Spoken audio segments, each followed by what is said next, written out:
cette idée-là de sécuriser, anticiper, prévoir.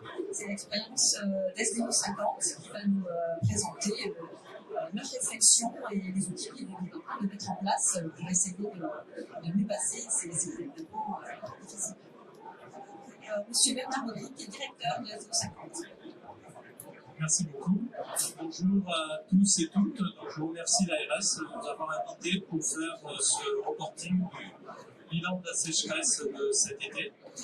Donc effectivement, le département de la Manche, on pense beaucoup à la pluie, les parapluies de Cherbourg, et pourtant l'été dernier, on a eu une forte sécheresse, et cette sécheresse, elle n'a pas daté de l'été, mais c'est un an de sécheresse, en fait, de l'octobre 2021 jusqu'à octobre 2022, et on va le voir dans ce que je vais vous présenter, mais les niveaux de nappe sont à peine remontés, je dirais, en dessous du niveau moyen, voire on est encore en niveau bas. Donc le SDO, en quelques mots, qu'est-ce que c'est? Eh bien, c'est un syndicat départemental qui est très jeune, puisqu'il n'a que 10 ans. Donc au départ, c'était sur la compétence principale qui concerne la sécurisation en eau et la ressource en eau, avec la loi NOTRe. Alors, sur cette partie sécurisation, c'est ce que l'on voit au département. Alors, je ne sais pas s'il y a une flèche, mais c'est tout ce qui est coloré. Donc c'est toute la partie sud du département. Ça correspond à peu près aux 2/3 du département, soit 300 000 habitants. Et ensuite, on s'est doté en 2016 de la compétence à la carte, qui concerne à la fois la production et la distribution de quotas. Donc c'est 2/3 de ces 2/3 du département, et ça concerne 90 000 abonnés. Donc le SDO, qu'est-ce que c'est? C'est 14 millions d'eau qui sont prélevés, 6 500 km de réseau, parce qu'on est sur un territoire qui est très rural. C'est 36 unités de production, 9 prises d'eau superficielles et 80 captages dans la nappe. Donc comme vous pouvez le voir sur la carte, eh bien ça c'était la carte au mois d'août. Nous avons vécu un été exceptionnel, puisque pour la première fois, jamais ça n'était arrivé dans la Manche, eh bien nous sommes rentrés dans une période de crise hydrique, ce qui n'était jamais arrivé. Donc ça a permis effectivement, l'ensemble des acteurs du territoire qui travaillent dans l'eau ont pris conscience de l'importance et des enjeux de l'eau et des changements climatiques. Alors, il faut savoir qu'on n'a pas attendu l'été dernier, mais on a fait plusieurs études sur la base des études du GIEC et qui montraient effectivement que, eh bien, on avait non seulement des précipitations sur la Manche qui étaient plus fortes, mais moins nombreuses. Donc on avait une quantité d'eau finalement par la pluie qui était plus importante, mais avec des périodes de sécheresse beaucoup plus longues, ce qu'on a connu l'année dernière, et avec une augmentation de la température significative, ce qui fait qu'il y avait plus d'évaporation. Donc au final, effectivement, eh bien, on se retrouve avec des cours d'eau qui étaient pratiquement à sec l'été dernier, et des nappes d'eau qui ont peiné effectivement à venir en secours sur l'ensemble du territoire. Il faut savoir qu'on est sur un territoire avec 60% de nappes d'eau, mais qui sont concentrées sur la partie centrale. C'est ce qu'on voit en orange sur la carte qui vous est présentée. Et donc tout le sud de la Manche, effectivement, on est sur un massif qui est granitique, et donc avec des cours d'eau donc des cours d'eau qui n'ont cessé de baisser durant l'année, et jusqu'à ce qu'on se retrouve en difficulté. On a mis en place un certain nombre d'outils au niveau du SDO, et donc notamment cet outil Imagéo, où on a mis en place en fait une série de piézomètres sur l'ensemble du territoire. Ces piézomètres effectivement sont reliés en fait à un logiciel qui s'appelle Imagéo et qui nous permet d'avoir un suivi des aquifères et des forages, un suivi aussi des consommations sur chaque unité de production, et on a une mesure en temps réel de la distribution, et on a aussi, c'est connecté à la supervision des interconnexions, ce que je vais vous montrer dans la slide suivante, mais on a mis en place depuis ces 10 ans 120 km d'interconnexion sur l'ensemble du territoire, ces 120 km d'interconnexion qui nous ont permis de répondre au stress hydrique de l'été dernier.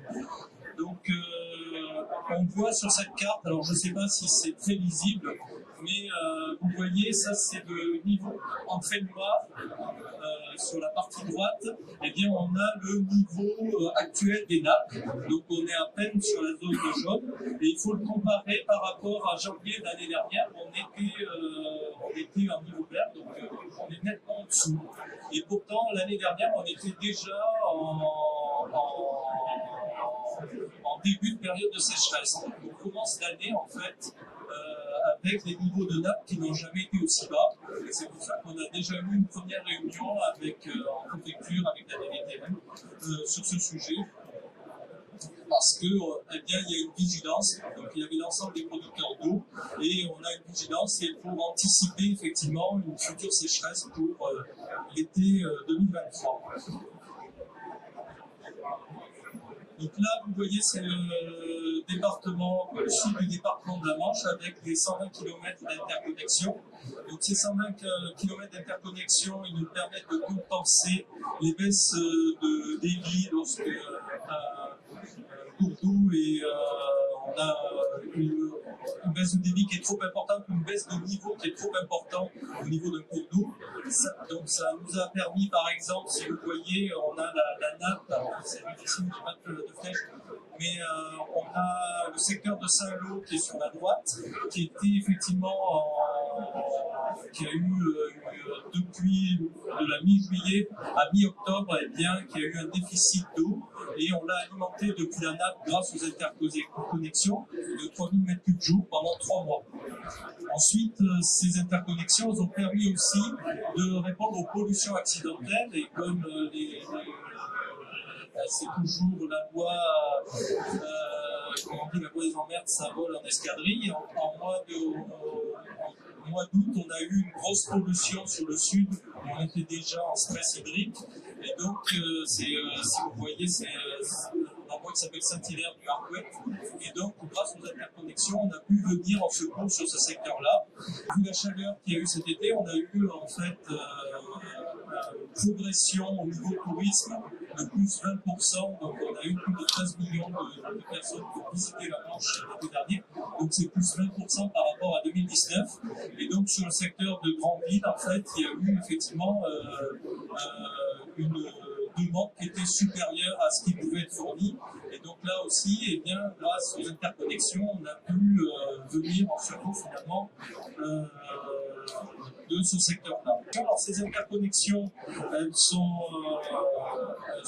utiles. Par contre, si on a la concomitance d'événements, on peut être en difficulté. Et c'est pour ça qu'on réfléchit sur des outils qui permettront effectivement d'avoir en temps réel ce qui se passe au niveau. On l'a vu, on a mis en place des éléments concernant la ressource en eau, mais on voulait aussi avoir des éléments pour pouvoir anticiper sur la météo et aussi sur la prévision en consommation d'eau. C'est le slide suivant. C'est cet outil-là, on va lancer la consultation en fait dès cette année. Donc cet outil, c'est un outil prédictif qui va reprendre les éléments que l'on a sur l'Imagéo et qui va compléter en fait avec des éléments météorologiques et aussi sur la consommation d'eau sur l'année en fonction des heures mais aussi en fonction des semaines qui prennent en compte effectivement la consommation touristique, la consommation agricole, la consommation industrielle, la consommation des habitants. Et ensuite, ça sont des données qui viendront alimenter ce logiciel et ça fonctionnera comme une intelligence artificielle pour effectivement pouvoir affiner dans le temps les prédictions. L'objectif, c'est quoi? C'est d'anticiper les évolutions des consommations et ressources en eau. C'est pallier les pénuries en développant un outil de pilotage intelligent et qui automatise en fait la mise en route des interconnexions. Et puis ça permet aussi de partager les données puisque l'été dernier, chaque semaine, on faisait des reportings sur la ressource en eau, et bien là, on pourra aussi faire des au niveau du département, et bien ça nous permettra aussi de faire des reportings avec un côté prévisionnel. Enfin, pour aussi anticiper finalement ce qui nous attend, hein, et c'est et toutes les études que l'on a fait sur la marche le montrent. Donc c'est le préfet nous a demandé de travailler en fait sur le PGAE, plan de gestion de ressources en eau, en collaboration, pas en collaboration, c'est en co-construction avec la Chambre d'agriculture.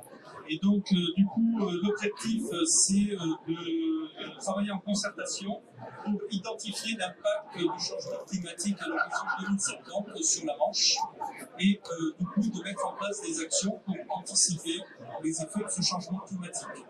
Donc en fait, ces 24 actions, elles sont regroupées en 3 grands ensembles. Quels besoins en eau en 2050, quelles ressources en eau en 2050 et quelle est la gestion des ressources en 2050. Alors parmi les actions, je vous ai présenté l'outil prédictif, mais on a aussi effectivement un plan de communication vers les habitants, vers les industriels, vers les agriculteurs, pour effectivement essayer de diminuer la consommation en eau. Ensuite, c'est aussi parce que pour avoir les quantités d'eau, il faut aussi avoir une eau de qualité.